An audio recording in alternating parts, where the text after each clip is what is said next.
ওনার নাম হলো আহমদুল্লাহ সাহেব, সবাই তার নামে শায়েখ লেখে। বেটা যত বড় হুজুরই হোক, আহমদুল্লাহ হই যা আহমদুল্লাহ। আহমদুল্লাহকে আসুন্না আসুন্না, এই আসুন্না নাম দিয়া মানবতার ফেরিওয়ালা হইতে চাইতেছ। এই আহমদুল্লাহ হলো পাবলিককে ধোঁকা দিয়ে বোকা বানায়। আহমদুল্লাহর গনার টাইম আমরা আছে। আমাকে অনেক সময় অনেকে অনেক বাজে কথা বলেন, কটু কথা বলেন, হজম করে চলে যায় যে আমার ভাই হয়তো ভুল করেছেন। আমি আবার তাকে পাল্টা বলতে গেলে অসুন্দর হবে, মানুষ ইসলাম সম্পর্কে ভুল ধারণা নেবে। আমি সবর করার চেষ্টা করি। আল্লাহ আমাদের সব ভাইকে সেরকম হওয়ার তৌফিক দান করুন। বিড়ালের গলায় ঘন্টা বাজানো, এটা তো আসলে যার তার কাজ না। ডক্টর আব্দুল্লাহ জাহাঙ্গীর রহমতুল্লাহ একটা কথা বলতেন, ইসলাম বিশ্ববিদ্যালয় কুষ্টিয়ার প্রফেসর ছিলেন, অনেক বড় আলেম ছিলেন, আপনারা অনেকে চিনেন। স্যার একটা কথা বলতেন যে মুসলমানদের মধ্যে যে অনেকের আগুন লাগছে, এই হুজুর ওই হুজুরের বিরুদ্ধে, ওই হুজুর ওই হুজুরের বিরুদ্ধে বলে, এগুলো আমি থামাতে পারবো না, এত ক্ষমতা আমার নাই যে আমি থামাই দেব। তবে আমি একটা কাজ করতে পারি, সেটা হলো নতুন করে যেন কোনো আগুন না লাগে, আমি এই জন্য কোনো কারোর বিরুদ্ধে খোঁচাখুচি করি না। আমি আব্দুল্লাহ জাহাঙ্গীর রহমতুল্লাহ সেই বিষয়টাকে মাথায় রেখে কোরআন হাদিসের নির্দেশ দিকে তাকিয়ে আমি পারতপক্ষে আলহামদুলিল্লাহ আমি কোনো আলেমকে খোঁচাখুচি করি না। আপনারা শুনছেন কোনোদিন খোঁচাখুচি করতে? আলেমদের মধ্যে যারা মতবিরোধ করে, আরেকজনের পিছে লাগালাই করে, পাবলিকের সামনে একজন আরেকজনের বদনামিতে লিপ্ত, তারা জানে না যে তাদের পায়ের তলায় মাটি নাই। এই দেশে ইসলাম বিদ্বেষীরা ষড়যন্ত্র করে কত ভয়ঙ্কর গর্ত খুঁড়ে রেখেছে, এটা যদি তারা জানতো তাহলে এই কাদা ছড়াছড়ি বাদ দিয়া সেগুলোর বিরুদ্ধে তারা লাগতো। তারা প্রকৃত অবস্থা জানে না। যেই কোনো আলেম, যে কোনো ধার্মিক মানুষ, তিনি যদি পরস্পর দ্বন্দ্বে লিপ্ত হন, তাহলে বুঝতে হবে যে বড় বড় চ্যালেঞ্জগুলো সম্পর্কে তিনি জানেন না, সেজন্য তিনি এই ছোটখাটো বিষয়গুলো নিয়ে পড়ে আসেন। আমরা নিজেদের পিছনে লেগে আসি। আজ শয়তান আমাদেরকে একজনের পিছনে আরেকজনকে লাগাই দিছে। আপনারা সাধারণ মানুষ হবে, আপনাদেরকে আমি একটা অনুরোধ করতে চাই, সেটা হলো হুজুররা যদি নিজেরা লাগালাগি করে, আল্লাহর হস্তে আপনারা ওই লাগালাগি করেন না, হুজুরদেরকে আপনারা অন্তত বয়কট করবেন। যে আমরা এই সমস্ত খোঁচাখুচি করা মানুষগুলোর সাথে নাই। এবং অনেক সাধারণ মানুষ আছে, এক হুজুরের ভক্ত হইয়া আরেক হুজুরের 14 গোষ্ঠী উদ্ধার করে, আছে না নেই? ফেসবুকে জেহাদ করে, দেখবেন জেহাদ, এটা হলো শয়তানের জেহাদ।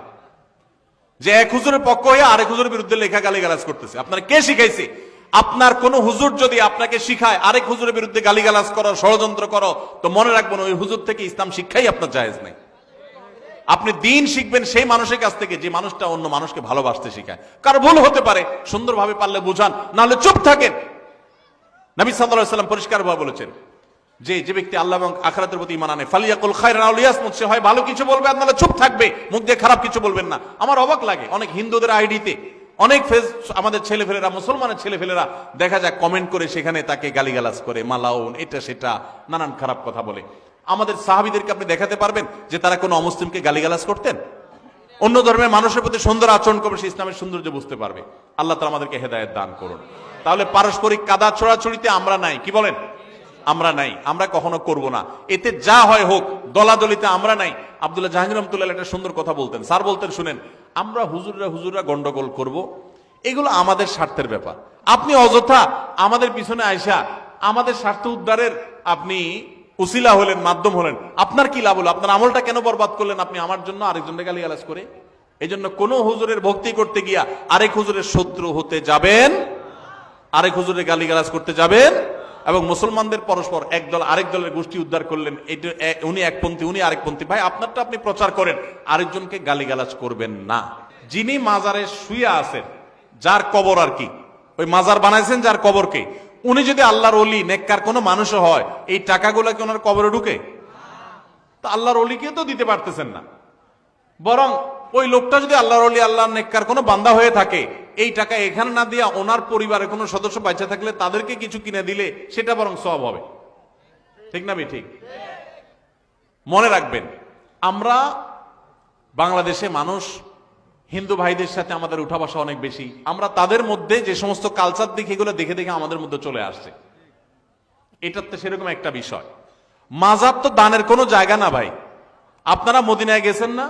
যারা মদিনায় গেছেন দেখছেন রাসূল আকরাম সাল্লাল্লাহু আলাইহি ওয়াসাল্লামের কবরে দান বাক্স কয়টা আছে? টাকা রাখার সিস্টেম আছে কোনো? কাহিনী কি? মাজারে দান করলে যদি সওয়াব হইতো, তো সবচেয়ে বড় মাজার রাসূল সাল্লাল্লাহু আলাইহি ওয়াসাল্লামের, ওখানে তো সবচেয়ে বেশি দান করার জায়গা থাকতো, কি বলেন? কই, সেটা তো নাই। আর মাজারগুলো দেখবেন বেশিরভাগ, বিশেষ করে আপনার দেশে বড় বড় অনেক মাজার দেখবেন হাইওয়ের আশেপাশে, রেল স্টেশনের আশেপাশে, মানে যেখানে যেখানে পয়সা পড়বে ওখানে মাজার বেশি। বুঝেন না এই কথা? আল্লাহর যে নেককার বান্দারা আছে ওনাদের কবরকে যদি কেউ মাজার বানায় তারা অপরাধী, আল্লাহর নেককার বান্দারা অপরাধী না।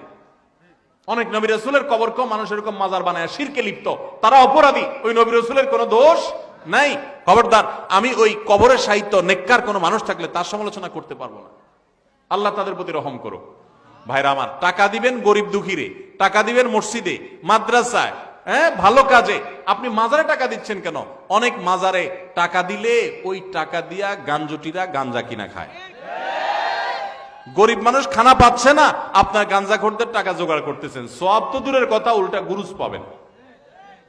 আল্লাহ আমাদেরকে হেদায়েত যেন আমরা পাই সেই তৌফিক দান করো। অজাগায় কুজাগায় টাকা দিয়ে ঈমান নষ্ট করবেন না, এটা কোনো দেওয়ার জায়গা না। অনেকে আছে মাজারে দেখবেন মোমবাতি জ্বালা রাখে। আরে ভাই, যার বাসায় কারেন্ট নাই, টাকার অভাবে মোমবাতি কিনতে পারে না, আপনি মোমবাতি কিনে দিবেন তার ঘরে মোমবাতি কিনে দিলে আপনি সওয়াব পাবেন। এখানে ফকফকা লাইটের তলে আরেকটা মোমবাতি জ্বালাই দিয়েছেন, কিয়ামতের দিনে ফেরেশতারা পিটাতে জিজ্ঞেস করবে, লাইটের নিচে আবার মোমবাতি লাগাইছস, তোর কি মাথা ডিস্টার্ব ছিল? এখানে কেন মোমবাতি লাগাইছস? ওই কবরে যদি আল্লাহর কোন নেককার বান্দা শুয়ে থাকে, এই মোমবাতির আলো কি ওনার কবরে যাবে? ওনার উপকারে আসলেও তো একটা কথা ছিল। মোমবাতি বাক্সা ভর্তি ভর্তি দেন, যাদেরকে দেন মাজারে যেগুলো থাকে ওরা আবার নিয়ে ওইভাবে আবার ওই দোকানে বেঁচে ফেলায়। আবার আপনি আয়না দেয়, আরেকজনে কিনে আয়না দেয়, আবার থুয়ে আসে, এক দুইটা জ্বালায় আর বাকি কত জ্বালাইতে পারে। তো ভণ্ডদের ভণ্ডামি, প্রতারকদের ব্যবসা আর গাঞ্জটিদের গাঞ্জা খাওয়ার ব্যবস্থা করে দিলে কিয়ামতের ময়দানে আল্লাহর কাঠগড়ায় কড়ায় গন্ডায় হিসাব দিতে হবে। টাকা এত বেশি হয়ে গেছে, বহু মানুষ না খায় আছে, বহু মানুষ কষ্ট করে, তাদেরকে দেন। আর আল্লাহর নেককার বান্দা, জীবিত বহুত আল্লাহর নেককার বান্দা আছে, তাদেরকে দেন। আমাদের স্বভাব হলো জীবিত থাকতে আমরা কদর করি না, মরার পরে কবরের উপরে যায় লাইট লাগাই। জীবিত থাকতে যায় দেখেন গা, কেউ ওনার বাড়িতে একটা মোমবাতি, একটা হেরা চেরাগো জ্বালাই দেয় নাই, মরার পরে এখন কবরের উপরে মোমবাতি জ্বালাইতেছে, কি লাভ? আল্লাহ তাআলা আমাদেরকে অনর্থক কাজ পরিহার করার তৌফিক দান করুন। শিরিক থেকে আল্লাহ তাআলা আমাদের এই দেশকে, এই মাটিকে আল্লাহ তাআলা মুক্ত করে দেন। আপনারা সবাই যদি তাওহীদের কথা বলেন, দেখুন আল্লাহ আমাকে মাফ করুক, আমি কাউকে হার্ট করার জন্য বলছি না।